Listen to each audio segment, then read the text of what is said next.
Welcome back, listeners, to Diversion Insights Quick Takes.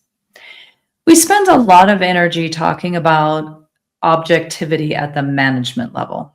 The suspected employee's manager has to set aside personal feelings, keep an open mind, treat the person fairly, be unbiased. And that's true. But there's a step that comes before the manager ever sees anything, and it gets far less attention.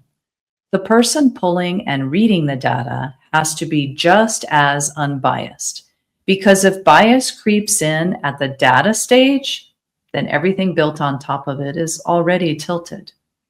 Here's the uncomfortable truth about audit data.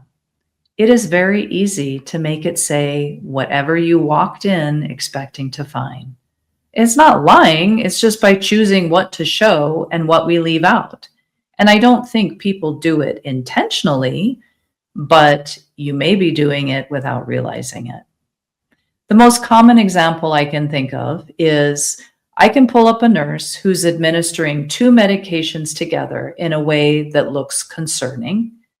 Maybe it's two opioids together, maybe it's an opioid plus acetaminophen, maybe it's with diphenhydramine. The possibilities are multiple. And I can build a tidy little timeline around it and present it as a red flag. But if I leave out the part, or if I never look, where 4 other nurses are doing the same thing, then I haven't found a diversion problem. Same data, completely different conclusion, depending on what I choose to include. And that's why comparing peers isn't optional. If the whole unit looks the way your person looks, then the story is not about your person. The same trap shows up with time. Look at activity across multiple months, not a single snapshot.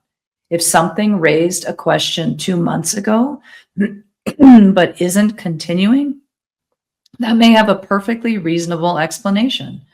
Heavy patient workload that week, a stretch of high acuity assignments, short-staffed run of shifts. The spike is not a pattern. But here's a nuance you want to be careful about because it cuts both ways. Let's say it only happened 1 month, so it's probably fine.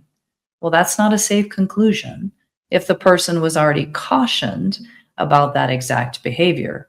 If you flagged a pattern, spoke to them, and then it stopped, that could be genuine practice improvement, or it could be someone who knows they're being watched and has simply moved the concerning behavior somewhere you're not looking yet.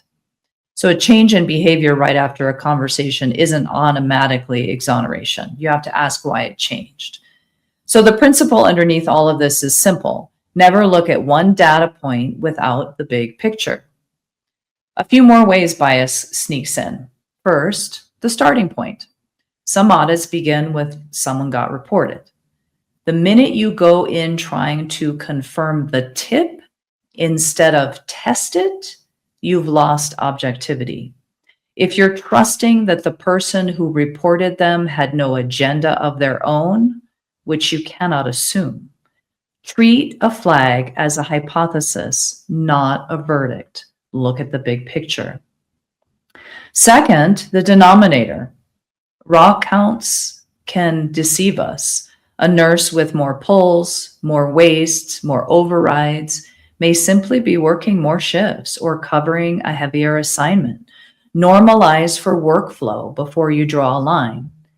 And compare apples to apples. Don't measure a night shift nurse against day shift peers when the workflows aren't the same. Third, the date range.